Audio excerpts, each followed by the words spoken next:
So without much further ado, I want to bring on Peter on the screen.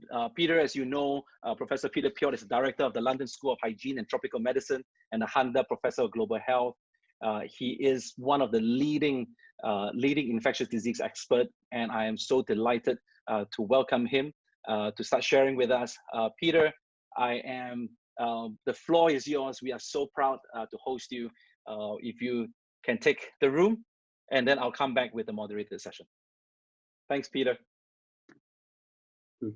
Good evening, Martin, and good evening, everybody. I can't see you, but happy to be back in Singapore, even if it's totally virtually. And I hope the day is not too long away that you know, we can come back to Singapore in real life. And I was thinking that about a year ago, I gave a talk with you, Martin, and then it was interviewed at the Straits Club, and the title was really, "Are we ready for the next pandemic?" This was not that I had a crystal ball and that would predict COVID-19, but what basically all scientists working in my field had long predicted and feared is now reality. And the answer that I had then was that as a world, we were not prepared for it, and that one day we will have a pandemic of a respiratory virus that would kill, well, hundreds of thousands, maybe more. And here we are, and with COVID-19 in just a few months' time. Let's not forget, this all started, well, December 2019, but really only 4 or 5 months ago at the most. And in Wuhan, and then spread all over the world, that this is now a truly global crisis, not just a public health crisis, but also, as your last question alluded to, a societal and economic crisis for all countries. And I would say that, you know, I'm not a doom thinker, as you know, for those who know me, but the sobering reality is that we are only in the early stages of this pandemic. It's only the beginning. However, it doesn't mean that the rest of the course of the natural history of this epidemic has to be the same as the dramatic beginning. But we probably will progress through several waves across the world and within countries. And what we've already seen is that the hotspots, to say so, are constantly moving around the world. What started in East Asia, then you had countries affected in the region, then Europe was the hotspot, and today actually the Financial Times published a sobering fact for that about the UK, that the UK is #1 in the world, but for the wrong reasons, with the highest mortality per capita, per population.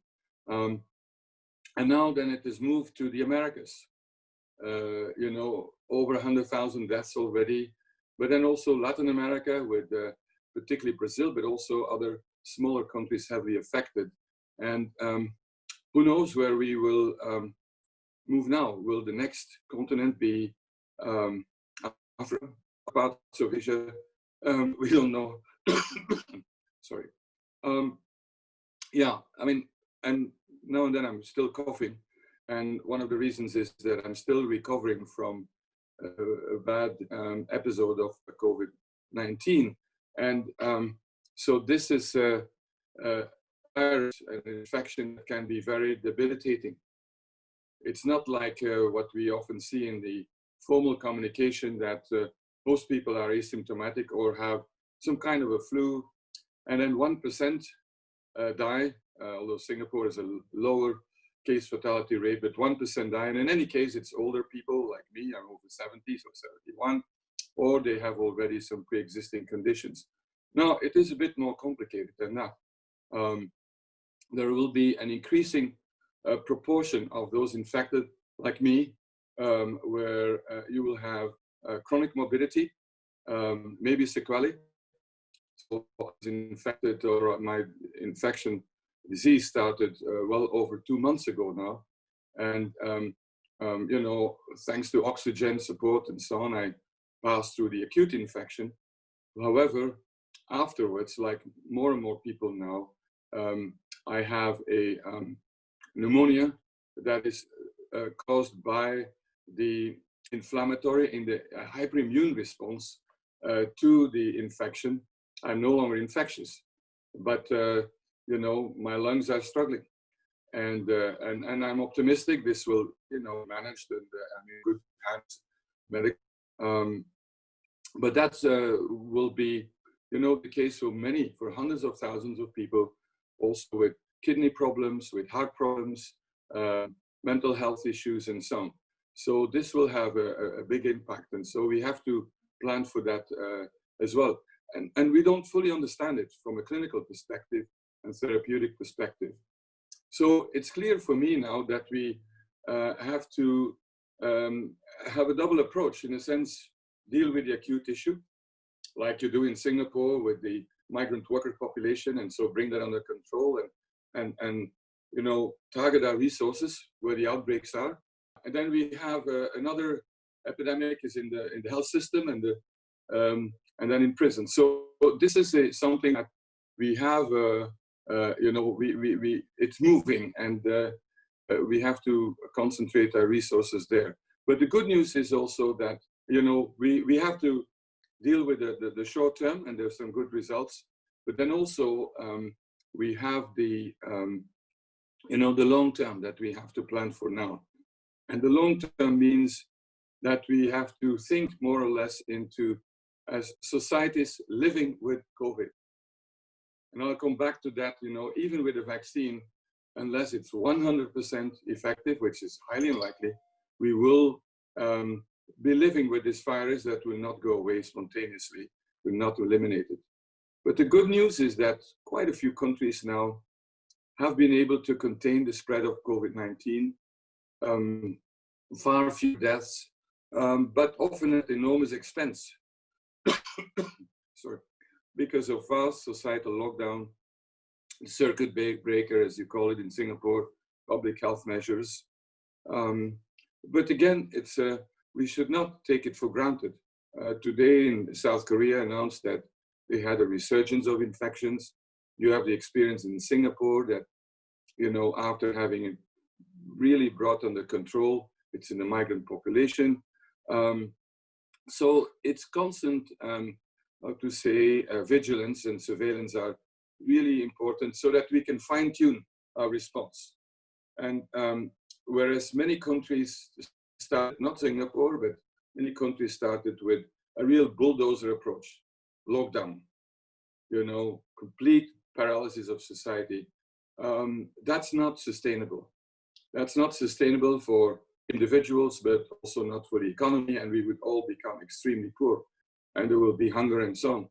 But we will be now going to fine-tune the response, and even in the UK now, there's a beginning of that. So yesterday, the government announced what they call the test and trace approach, which you've been using, and it's coming maybe late, but it's really, you know, a step in the right direction, as long as the conditions are there, the tests are being, you know, made available to people, and also that individuals comply. Because we're living in the West in societies where it's about me, myself, and I, and rarely about the community. And in this case, in this approach, if it's about me, myself, and I, the I will lose out, and the community will lose out. So we'll need a different kind of spirit in order to keep it under control. That is where we are at the moment, but we're really learning while we're sailing. And I would say that a few words before stopping, and that is that about what can science and technology bring us. There's a lot going on. Also a lot of international collaboration. And most of the talk is about vaccine. And there are more than 100 candidate vaccines being developed in frankly, there may be at the most about 10 who will probably make it to, through all the tests. I'm not even saying through the market, because vaccine development in general is a hugely complicated and complex process that takes time. There have been promises that in a few months' time we will have a vaccine. Some have said September. That seems to be highly unlikely for me, because for a vaccine, first thing that you have to do is to prove that it protects. And then the question is, protects from what? Is it protecting from infection so that we are, we can really interrupt transmission? That is would be fantastic, but for respiratory viruses, it's not been achieved really. But it may and should protect from severe disease, mortality, and so on, which would be great. But that means also that we may be a vaccine that protects in elderly people, in those who are most vulnerable. And often vaccines are less effective in those who are older. So we still have a long way to go through proving that. But secondly, is the fact that such vaccines have to be absolutely safe. Because we are talking about something that has never been done before, we will need to vaccinate billions of people. Not millions, but billions, and that means that we can't afford a vaccine that has even very few, maybe 0.001 type of serious adverse effects. Because if you start giving that to billions, there will be quite a problem. Secondly, after having proven that it works and that it's safe, is the need to manufacture. We need billions of doses, as we say. And then we go into nitty-gritty. What is the vaccine manufacturing capacity in the world? It's not for billions. So we need to work on that now before we even know for sure that a vaccine will work. That's an enormous risk for companies, even for governments, because we have to invest in factories, in manufacturing of things may never see the light. Huge risk. And are there enough glass vials? Are there billions of glass vials in the world to fill, with the vaccine? This is the kind of issues that we're busy with. And then also, will people accept it? That may not be a problem in Singapore, but certainly in several countries, certainly in Europe here, there is a strong anti-vax movement. So the vaccine is, we need to invest, and I hope it works there. But if we get a vaccine that is like 60, 70% protective against disease, I think that I would consider that a success, which means that we shouldn't dream at the moment of eliminating the virus. And I may be a bit pessimistic here, but in general, I don't think so. Let's not forget that there's only one disease, one infection that has been eliminated, a human infection, and that is smallpox. Even polio is not yet there. Secondly, investment in therapeutics. Here, I'm actually a bit more optimistic in the sense of the timeline. And for vaccines, I think if everything goes well, a year from now, we may have a vaccine available, not for billions, but at least for maybe a few hundreds of millions. And there are contracts being made, particularly in the US and the UK, to guarantee the procurement of them. But for therapeutics, we may have quicker results because the trials are easier to perform as long as there are patients. And here we probably have to bet on several horses, in the sense that, on the one hand, drugs that target the virus, drugs or monoclonal antibodies, antibody-based therapies to kill the virus. But that's not going to be enough. We will also need therapy for the immune response, like what I just mentioned about myself. And particularly when that hyperimmune response and a so-called cytokine storm happens during the acute infection, that's when people die. And that's what attacks all organs.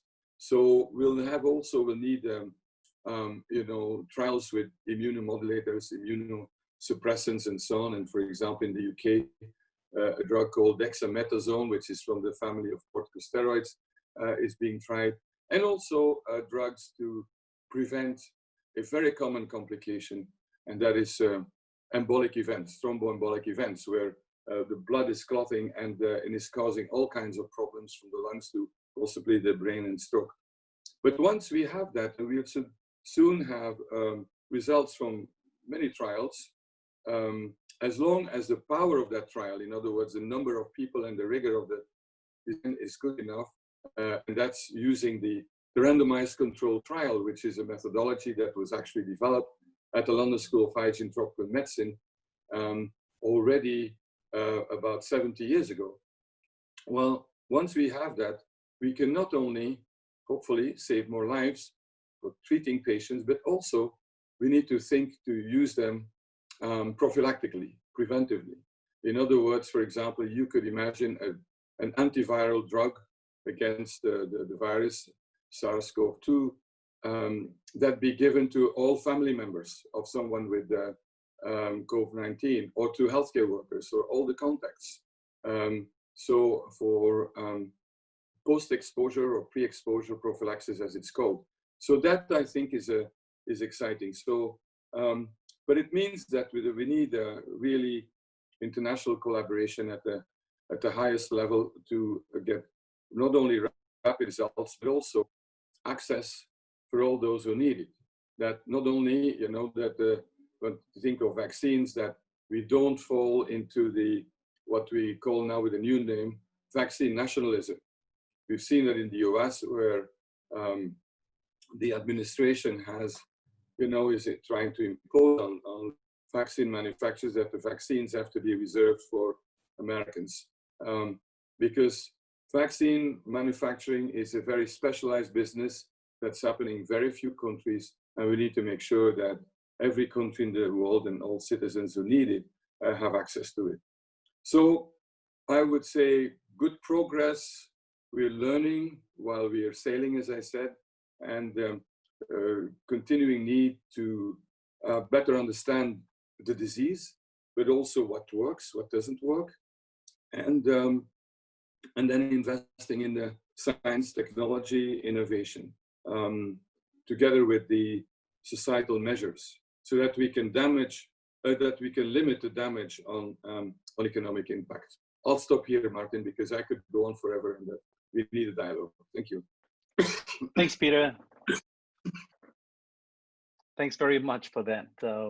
I wanted to start by asking you, when we are talking about therapeutics, is bleach really a solution that people can use? No, I'm just kidding. I hope it's not something people will use. Yeah. Oh my goodness. Yeah. And like the biggest hype has been around hydroxychloroquine. And was it this week or end of last week, WHO stopped the trials that it was being doing with the chloroquine, because as we knew already, frankly, I never understood why they did this trial, that it has really very serious side effects on the heart. And so besides the fact that it doesn't work. So yeah, anyway, there's a lot of fake news, a lot of magic solutions, and I wish they were true, but unfortunately that's not how it goes. It reminds me a lot of the early days of HIV, when I was in the early 80s, where all these miracle cures were announced, but and people made a lot of money, some of them. Peter, if I can ask a slightly more personal question, and then with that we can pivot to the scientific side. I was reading your interview with Science Magazine, the one that came out relatively shortly after you recovered. In it, there's a quote that you said, that referencing to the mortality rate similar to Ebola, you said, it makes you lose your scientific level-headedness at times, and you surrender to emotional reflection. I hope none of us would ever have to go through COVID, but for someone who has been dealing with viruses and infectious disease, on a personal basis, what went through your mind as you were going through it? I know the fear of death was real for you. But what allowed you as a scientist, as a leader, as a person to calm down and know that things will be all right over time? So what helped you and what went through your mind? Well, you transform nearly overnight or shorter from a scientist, a physician, into a patient. And I've learned, and this is, I should say, is the first time in my life that I've had a serious disease. I've been lucky. I'm 71. I've never had anything except maybe a food poisoning now and then, you know.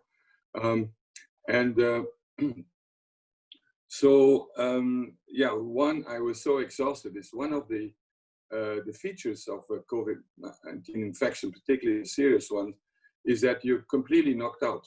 You know, you're so exhausted, and thinking is not so easy, to be honest. I decided consciously, or just the way it was, I said, okay, let's not try to play the doctor here. I just have to surrender and I become a patient. I'm also not the kind of guy who takes a taxi and then tells the taxi driver which route to take. I said, always, you know, and when they asked me, I said, yeah, that's your job. Don't annoy me with that.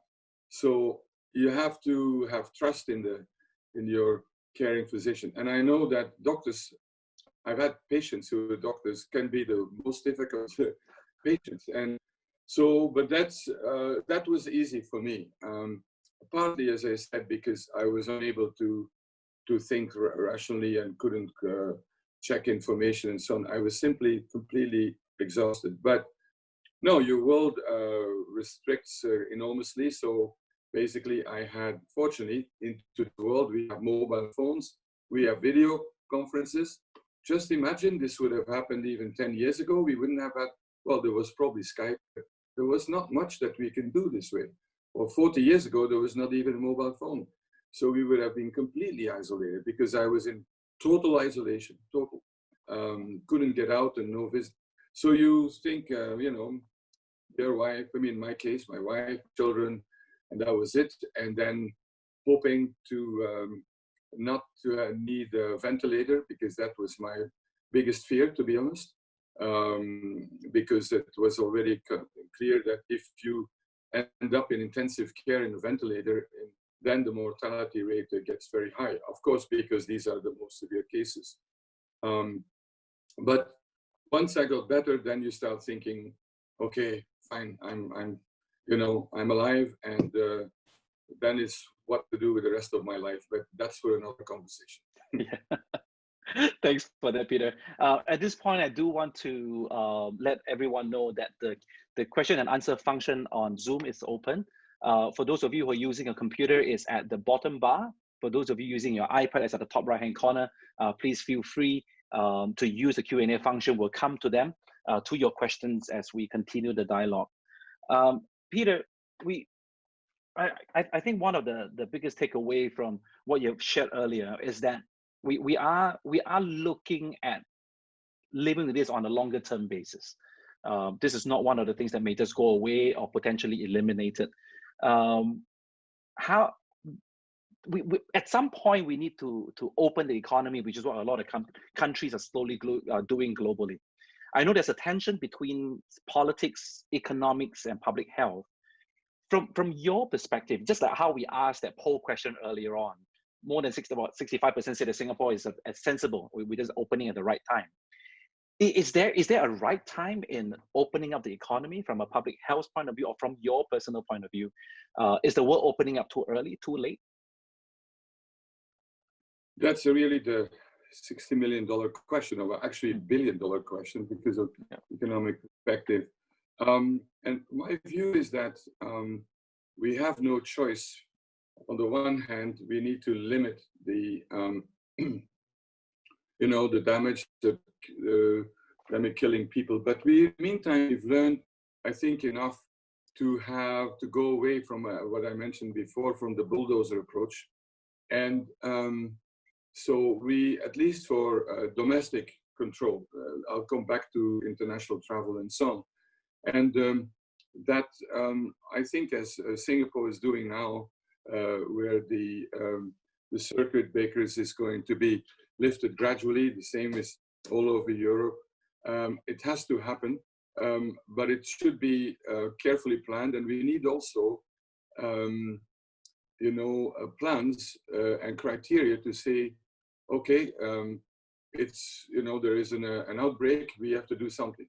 And what I think we will have to do is what some countries have been doing, for example, Vietnam or Mongolia, is to, if you find some cases, then you immediately act not only with the contact tracing and relation, but it could be that a whole neighborhood is put, is in quarantine, or or a factory or whatever, or a school and so on.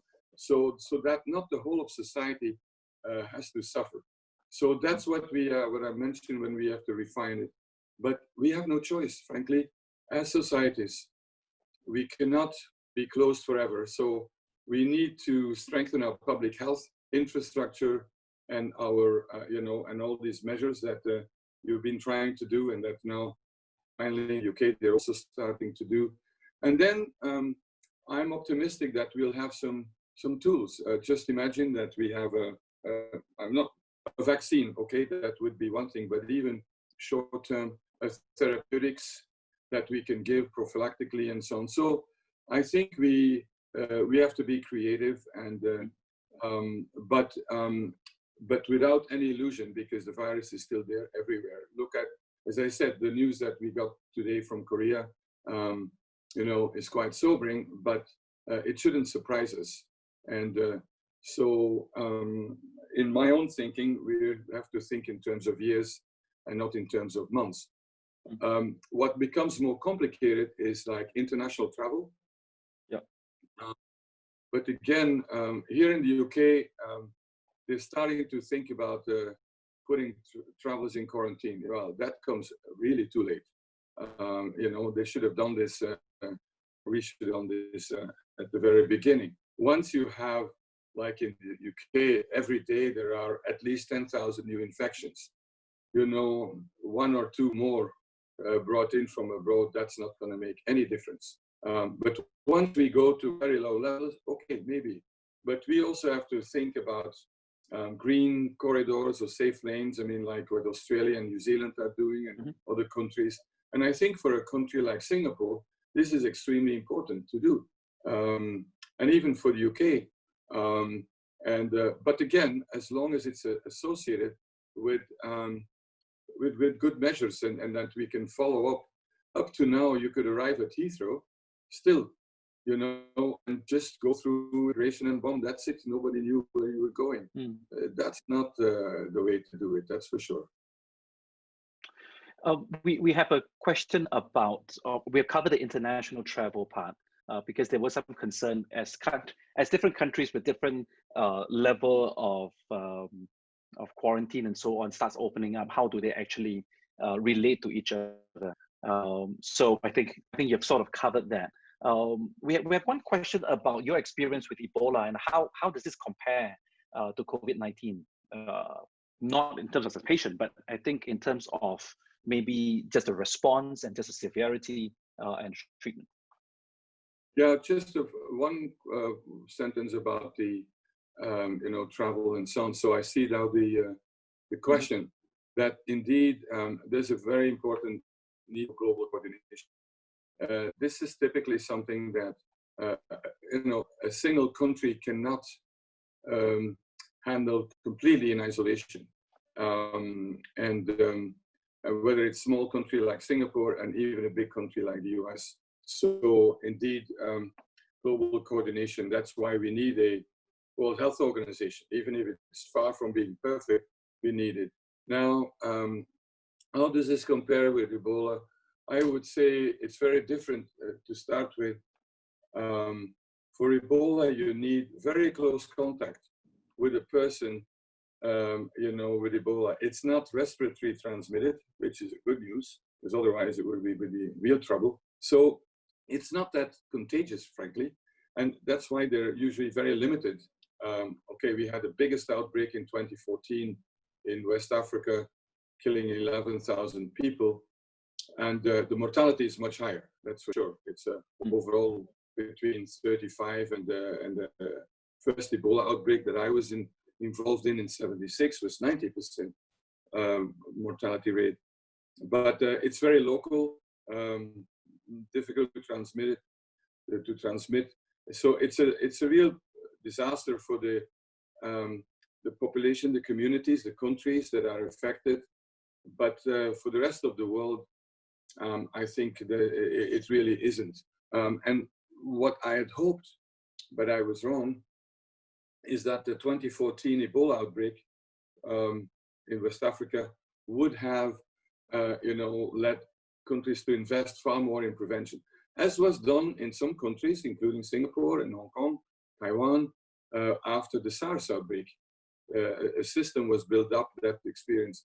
So that we need to bear in mind, and again, I'm not a Cassandra, but there will be other pandemics, bigger or smaller than we have now. So let's make sure that we learn lessons and we have the infrastructure, because if you have the infrastructure, you can contain it, you have to nip it in the bud. And that's what we hopefully know that all countries will do, because this is now pandemic. Yeah. On that point, there is a question about mutation. Given you were talking about the spread and so on, is mutation a concern, or is it too early to tell? Well, it is a concern, of course, because viruses do mutate, and look at the influenza virus, where if we have epidemics there, it's because the virus has mutated, not as humans, but in some animal. And that's why we need a different type of vaccine every year. At the moment, for this coronavirus, there's no evidence that that's happening. There are mutations, but are they clinically significant, or are they decreasing or increasing transmissibility? But once you start with vaccine development, you have to follow this very closely, because you want a vaccine that covers all virus strains. And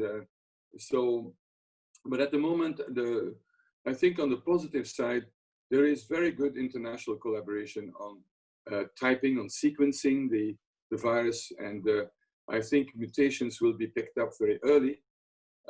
What will be more difficult is to know what do they mean in reality, because lots of mutations, have no clinical or epidemiological significance. So there's good sharing of information, I must say, and that's in contrast to previous epidemics. There is sometimes some progress in the world. Just so we have gotten better. That's a good news to a certain extent. We got a couple of questions along the lines of herd immunity, which is a big discussion right now. I think Dr. Finenthal was just sharing the question. I think you can see there, which is that those under 65 have above 65, 24, 5 times more mortality. And there's a conversation about opening the economy up, but keeping the vulnerable, and then over time develop herd immunity. What is your response to that? Yeah, well, I'm, as I said, 71, so I have a conflict of interest in the response, but still, no. If we look at some point in the UK, that was mentioned, but there's one country in Europe that has gone for that approach, and that is Sweden. More like, explicitly. And Sweden in Scandinavia has the highest, by far, the highest death rate. And the toll on the elderly is quite enormous. It's also, mortality and risk are relative things. It's relative risk. So it's not that if you're 42 or 24, that you can't be killed by COVID-19.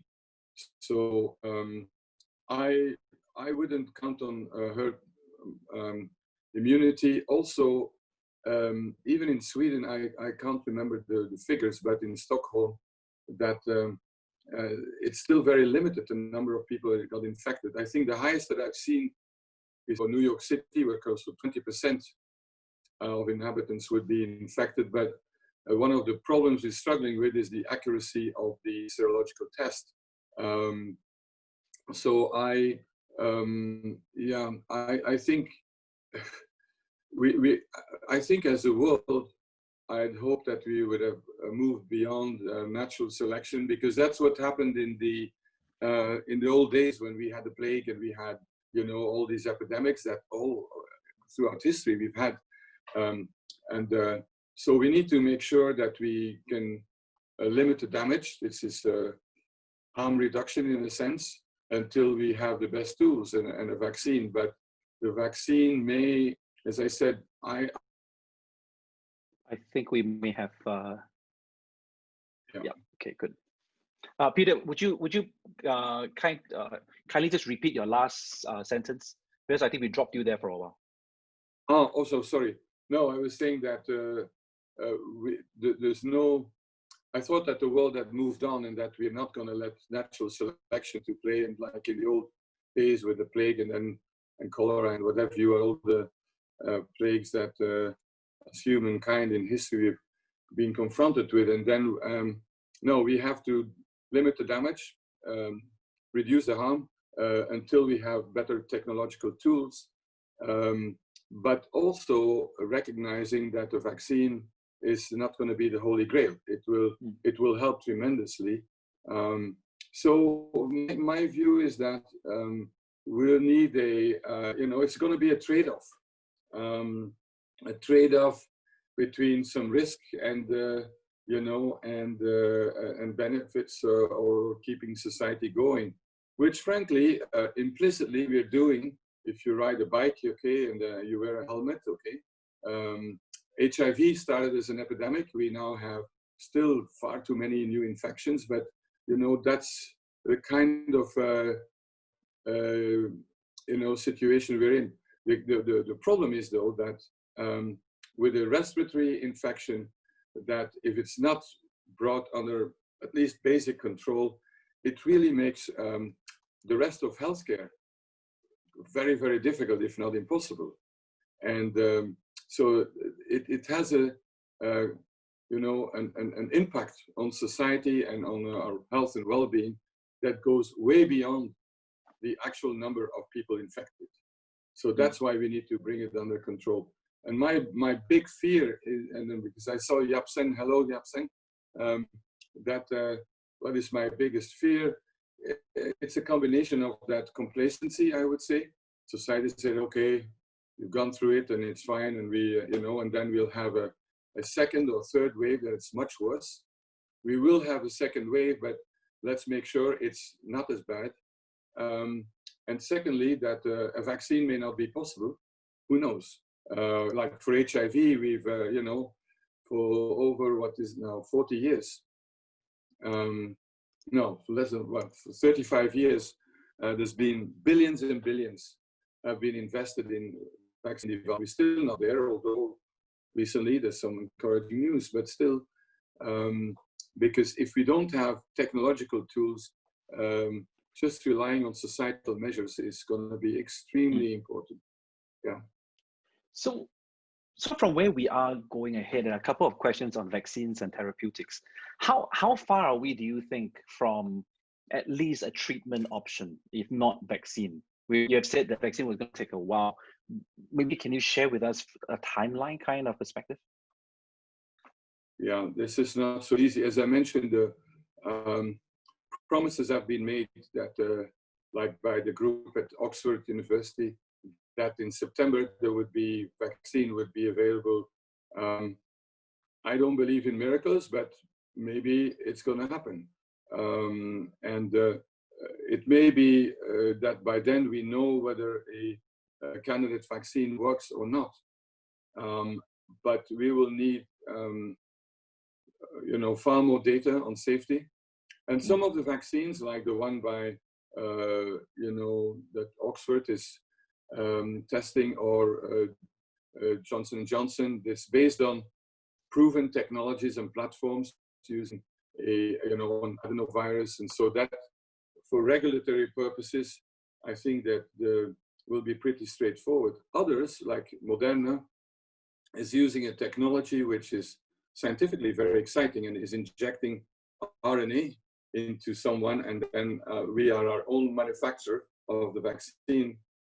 But no vaccine has ever been brought to the market, you know, with that concept. And so how to do that from a safety and regulatory perspective, for cost containment and massive mass-scale manufacturing is going to be a real problem. So I think for all practical purposes, most people who have been in vaccine development for a long time, you know, we're thinking more about, say, 12 to 18 months, and that would be good. But as I mentioned, let's not forget the billions of doses that have to be made. So that means that, and as I mentioned also one thing, and I see a question from Dr. Finyan Tan, you know, about, you know, why not insulate and protect the seniors? An open economy tool for the young. You know, this is where a vaccine could really come in, provided that it also works in the elderly, and we don't know whether that's the case. So a lot of work to do, but not insurmountable. It's a matter of doing it, and I think that's where Singapore can also play quite a role in test these, you know, some of these concepts and approaches. Peter, just a more scientific question, a more health question about COVID. The question is really, there was a report in Singapore that says that the COVID positive patient is no longer infectious at day 11, day 12. Can you speak to that a little bit?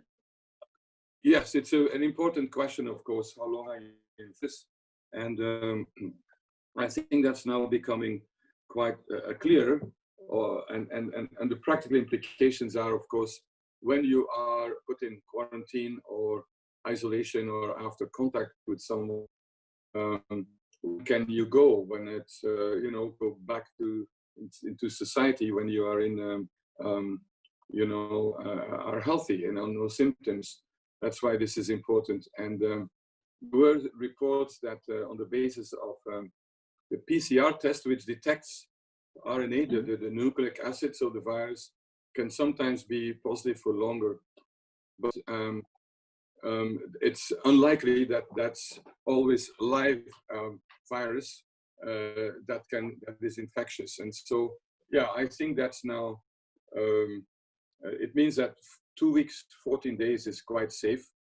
I know some debates about 3 weeks, but 14 days is safe. Like in my own case, I got infected, my disease started on the 19th of March. I had a positive test on 25th of March, and by the 1st of April, so that was 11 days later, when I was admitted to the hospital, I was already negative.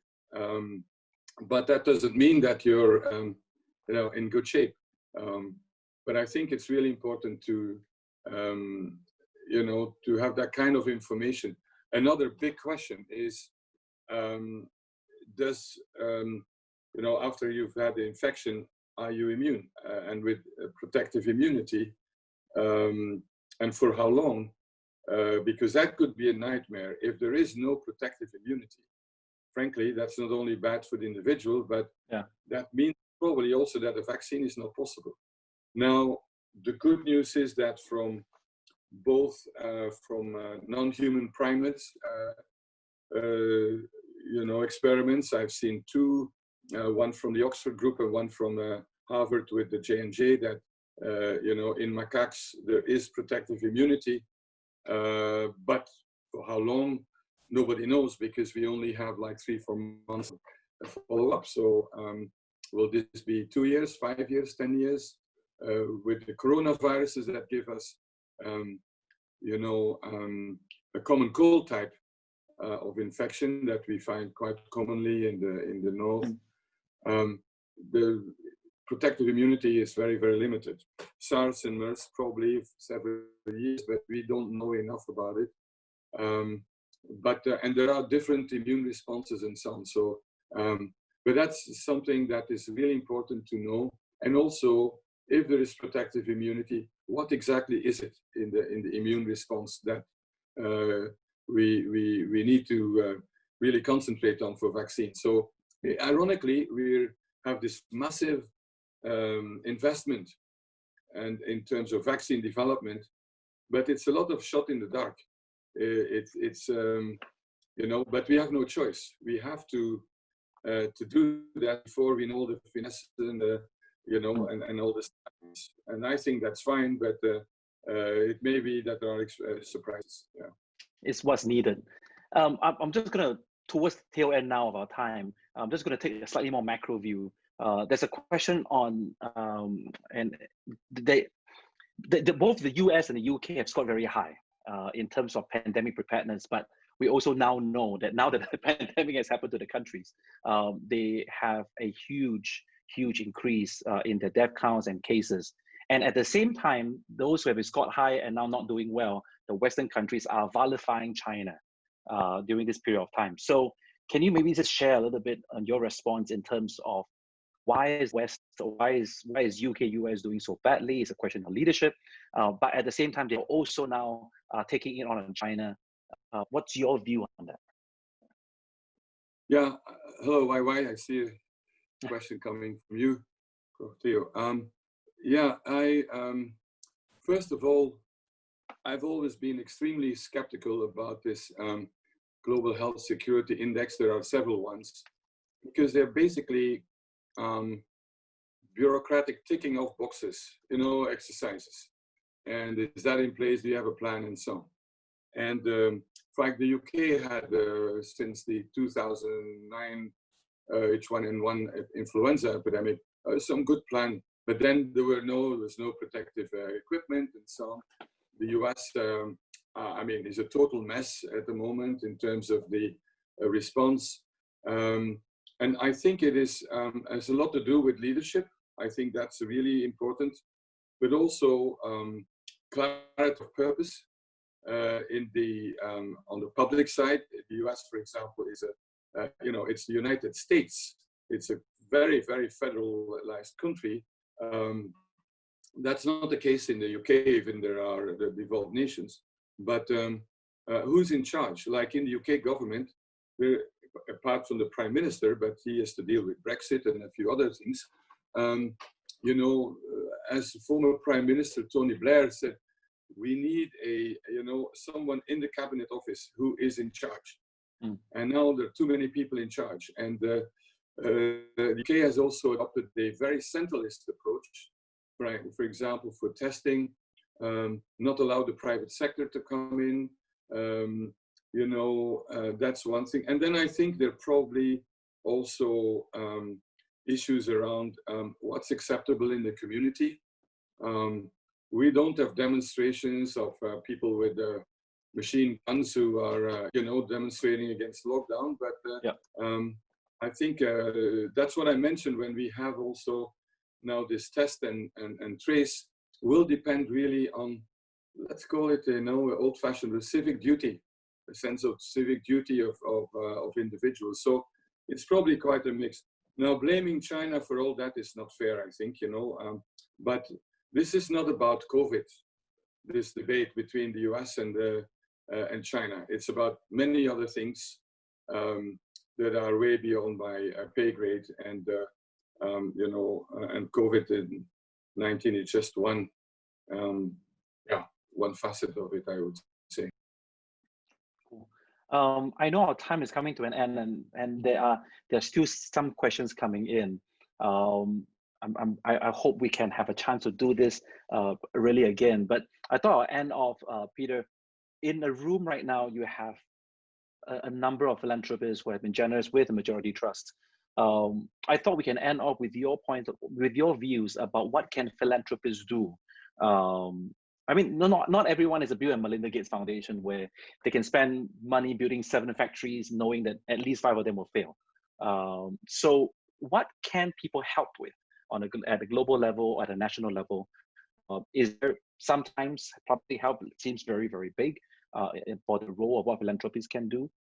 What meaningful way do you think philanthropists can play a part in the fight against pandemics? Yeah, I think that certainly COVID-19 is such an all-encompassing problem that's affecting so many people and will have chronic, fallouts that the state cannot deal with everything. And I think philanthropy definitely has a role to play in, the inequities, the big poverty that's going to come up. The fallouts, even on mental health and so on. So that's one area I would say. On the other hand, also invest in epidemic preparedness, particularly at the community level, but also support. And now I'm a bit conflicted, but like what we do at the London School of Hygiene and Tropical Medicine, is that have centers for pandemic preparedness. And dealing not only, if you think of Singapore, but Singapore and the surrounding countries. That's many of whom have fairly weak public health infrastructures. That's responsibility of government. But I think through research and academic instances, one can really make a huge difference. Also in evaluating in an honest way what works and what doesn't work, because I think there's a great need for that. Because every country has a bit of a different approach. And to be honest, nobody knows really what really is the best approach. That's going to take time, evaluating that. And then here in the, in Europe, we have more and more also investments in the development of tools, even for vaccine development. Although there is a, there's now strong interest from governments in it. So there's a lot to do, but you have to see as a philanthropic entity, what is your core advantage, your core business? And I'm sure that that nearly in every case, there must be a dimension that would benefit from philanthropic support. That's very cool. Thank you so much, Peter. So this is our very first collective roundtable for our donors and partners online on Zoom. So Peter, you've made a bit of history here. If you can do us a favor, turn on your cameras. We're going to be taking a group photo. Just while we have everyone, thank you so much for being with us. So let me just take this very quick photo. Everybody smile. Hey, hang on. We have page 2. Want to make sure everybody is there. All right, smile. All right, everybody wave. Yeah.